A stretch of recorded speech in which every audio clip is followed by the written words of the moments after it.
Good morning, everyone. March 16th, 2018. Merrick.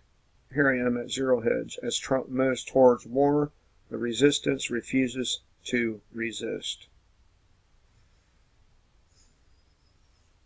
This comes from Mike Krieger of Liberty Blitzkrieg blog.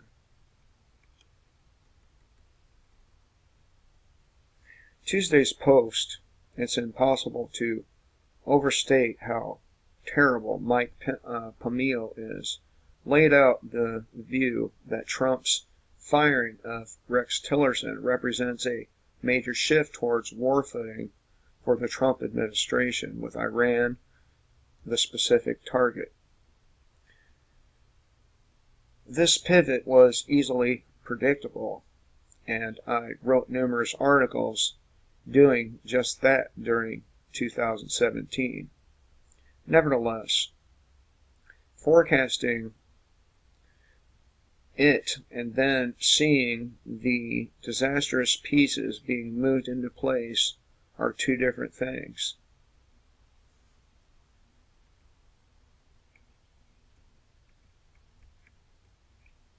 Trump's push to install Mike Pompeo as Secretary of State is a crystal clear indication that he's begun the process of building his war cabinet. The next steps, likely to begin over the course of 2018, is to walk away from the Iran deal. I suspect relentless war propaganda to be unleashed simultaneously as the neocon and neoliberal mass media warmonger alliance plays its well-established role in selling the American public on another pointless war and destructive war. My prior posts discussed Pompeo in detail, so I don't want to be repetitive, but to revisit, Pompeo has a contempt for the First Amendment, referred to torturers as patriots once Edward Snowden executed, and is an extreme war hawk when it comes to Iran. In other words, he's your typical neocon lunatic who's just a bit more rough around the edges publicly. He represents the exact opposite sort of foreign policy to what so many Trump voters thought they were getting. Of course, some of us knew all along that this very kind of thing was going to happen. Some of us warned and warned. Now, you can sit there and tell me Hillary Clinton would have been a much, much worse candidate, and you're right. But here's the thing. The longer it takes for our society to collapse, our economy, all of it, the worse it's going to be. I mean, we are already talking about since 2008, 10 years, talking about 10 years worth of market manipulation, social engineering, and so much more. It's going to be really, really bad when things fall apart.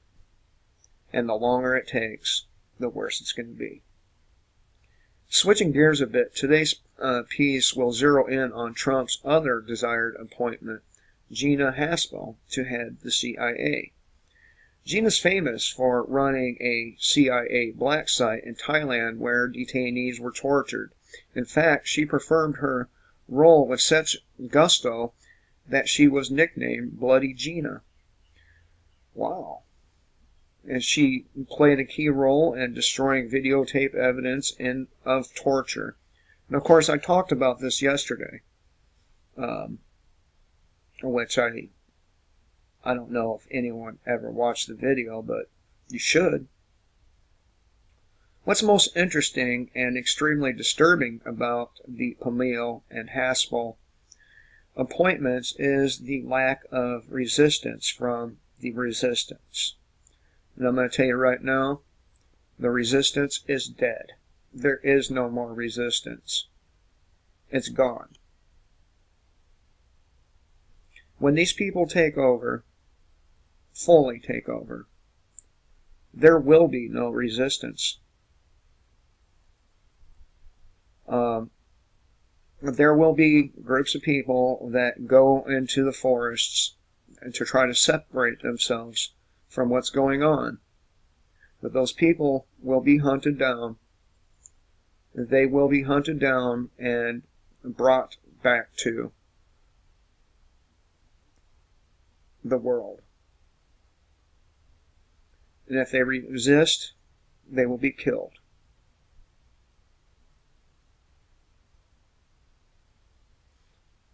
If you've been paying attention, this won't be surprising, since the resistance has always been an unholy alliance of neocon, neoliberal warhawks, intelligence agencies, and the mass media. They don't want to resist any of Trump's genuinely bad policies. The entire purpose of the psyops of a movement is to ensure Trump continues to, or with the insane imperial policies of his predecessors. Trump's about to deliver in spades, and you can thank the resistance for paving the way for this administration's upcoming belligerence. Here's what I mean. This comes from The Hill.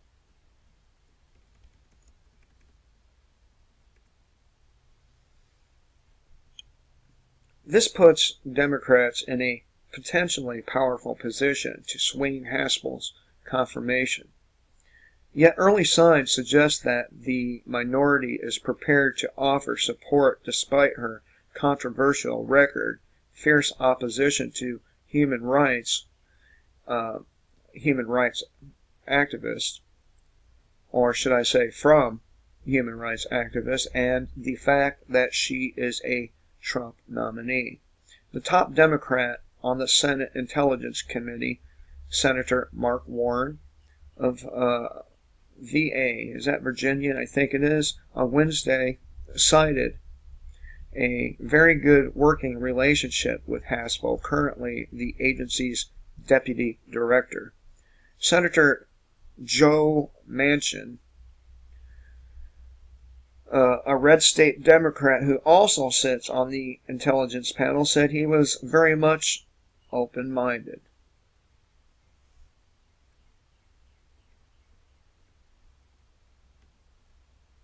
Even one of the Senate's hardest critics of enhanced interrogation techniques and the architect of the so-called torture report, Senator Dianne Feinstein, signaled a surprisingly open reception to Haspel that could pull others off the fence. We've had a dinner together. We have talked. Everything I know she has been a good deputy director, Feinstein said on Tuesday, adding, I think, hopefully, the entire organization learned something from the so-called enhanced interrogation program. Feinstein, in 2013, blocked Haspel's promotion to run clandestine operations at the agency over her role in interrogations at a CIA black site prison and the destruction of videotapes documenting the waterboarding sessions of an Al-Qaeda suspect there. Now, why would she block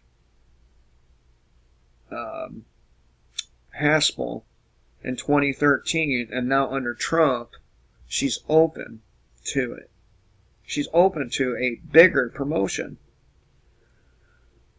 Told you, Trump is 100% establishment.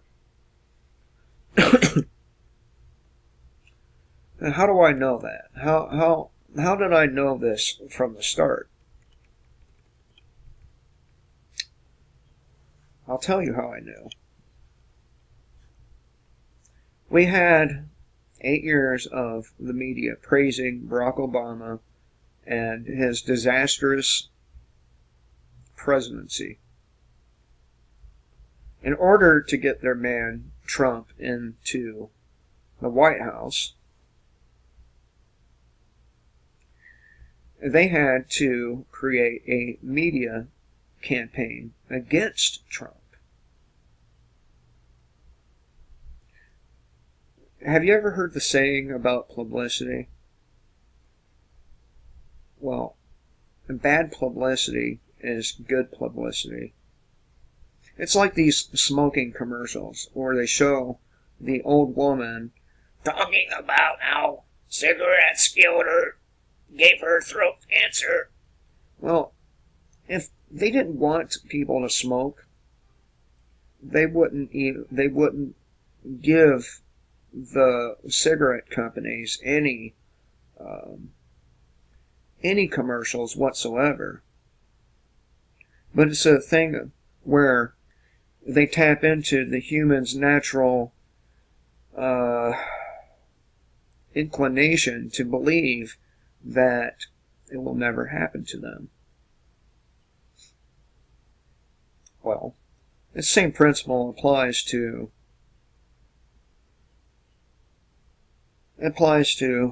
politics, political candidates, all that. After praising Barack Obama, who was a disaster, the media, Trump would have never been elected had CNN or any of the others came out in favor of him. Anyway.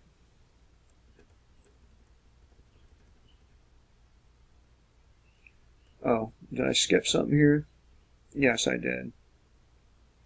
A few lawmakers have come out in opposition to Haspel, most prominently Paul and Senator Ron Wyden and Elizabeth Warren, but it's unclear how much influence they will wield.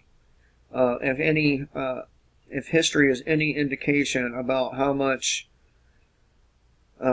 Rand Paul's resistance to these things as an indication, then it's probably a very, very, very limited influence. Senator leader Charles Schumer said Tuesday that he is not whipping votes to oppose Haspel. Ladies and gentlemen, meet the resistance. It would be funny if it wasn't so sad.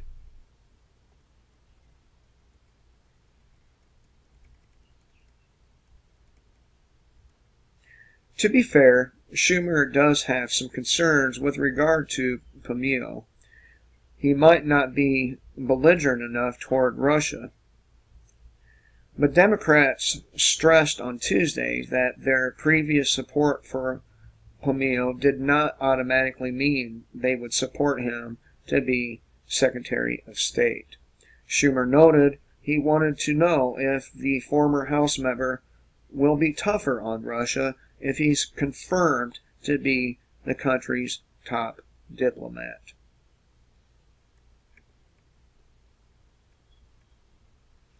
You seriously can't make this shit up. Also, don't forget that 14 Democrats supported Pameo for CIA director back in 2016, and Democrats also supported increased surveillance state spying powers last year.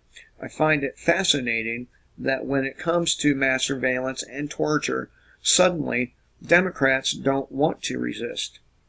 Meanwhile, across the Washington, D.C. cesspool, hordes of respected leaders are vigorously defending Gina Haspel, using the same defense used by actual Nazi war criminals after World War II. You know, she was following orders. She was doing her job. During the Nuremberg trials after World War II, several Nazis including top German generals Alfred Jody. Is that right? No, it's not I. Jodl and Wilhelm Keitel claim they're not guilty of the tribunal's charges because they have been acting at the directive of their superiors. Ever since, this justification has been popularly known as the Nuremberg defense, in which the accused states they were only following orders. And we see this every day in our country. When, Child Protective Services seizes somebody's children because they smoke weed, or because they homeschool, or for any number of illegitimate reasons. The Nuremberg judges rejected the defense, and both of the defendants were hanged. The United Nations International Law Commission later codified the underlying principle from Nuremberg as the fact that a person acted pursuant to order of his government or of a superior does not relieve him from responsibility under international law, provided a moral choice was in fact possible to him. And guess what? I would argue in defense of the Nuremberg people, the defendants. Did they really have a choice? I mean, yeah, they could have tried to run away. But what about their families?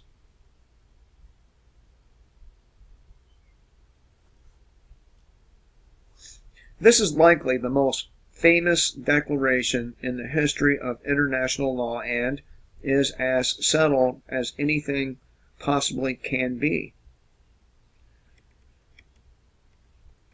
However, many members of the Washington, D.C. elite are now stating that it, in fact, is a legitimate defense for American officials who violate international law to claim they were just following orders.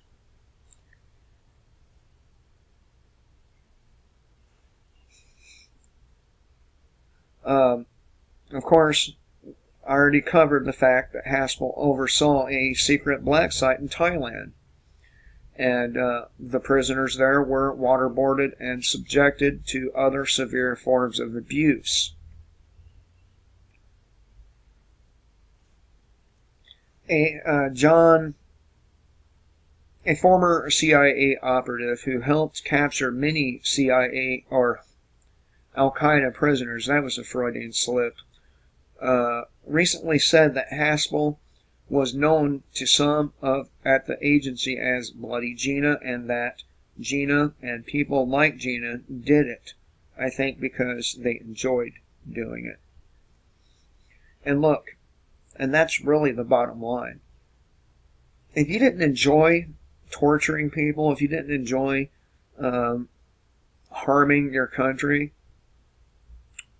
you wouldn't keep doing it over and over again. And that's exactly what all of our politicians do. I can only think of maybe 5 that aren't like that. And I say maybe, and I really have to think about that list. I can think of 2 people right off the top of my head, them both being Ron Paul and Rand Paul.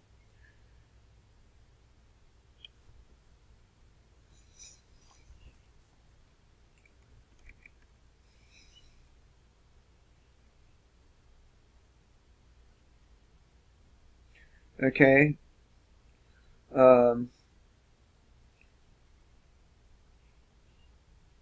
One who paraphrased it is Michael Hayden, former director of the CIA and the National Security Agency. In a Wednesday op-ed, Hayden endorsed Haspel as head of the CIA, writing that Haspel did nothing more and nothing less than what the nation and the agency asked her to do. and she did it well. John Brennan, who ran the CIA under President Obama, made similar remarks on Tuesday. Texas Republican, Will Hurd used the precise language of the Nuremberg defense during a Tuesday appearance on CNN when Wolf Blitzer asked him to respond to a statement from Senator McCain. The senator must do his job in scrutinizing the record and involvement of Gina Haspel in a disgraceful program. And of course, many people out there will automatically think that Gina Haspel would be a good candidate simply because John McCain thinks otherwise.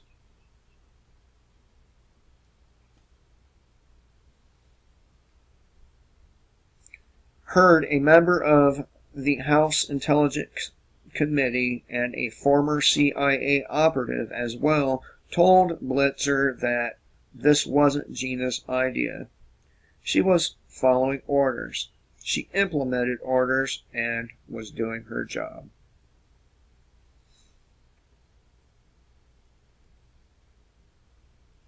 Blitzer did not have any follow-up questions for Hurd after hearing his comments. Gotta love CNN for some reason. Fortunately, there's a small flicker of actual resistance to Trump's shameless neocon pivot. It just happens to be coming from Rand Paul. He held a press conference on the matter, which I suggest everyone watch in full. Let me see how long this press conference is here.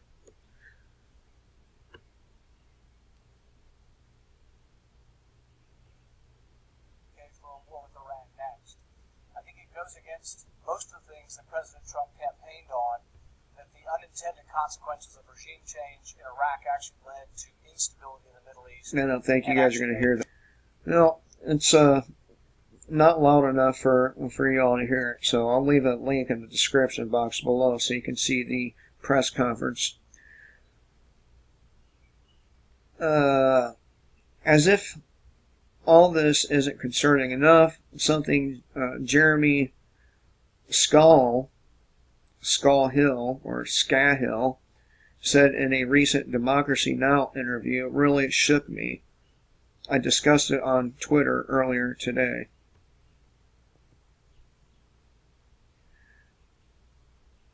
In a recent Democracy Now! Interview, Jeremy Scahill said something that's haunted me for the last 24 hours.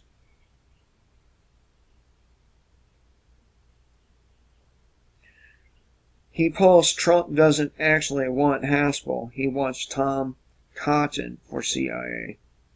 So he puts up Haskell knowing there'll be a fight, and then he gets Cotton through easy. And that's a pretty good fucking possibility.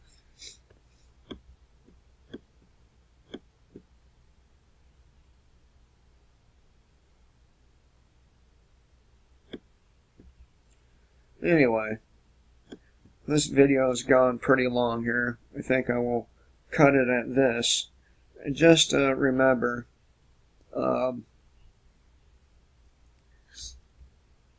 very few people warned about Trump.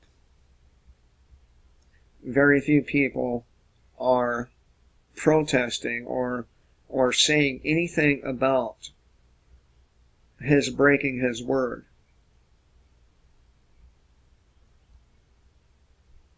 Very few people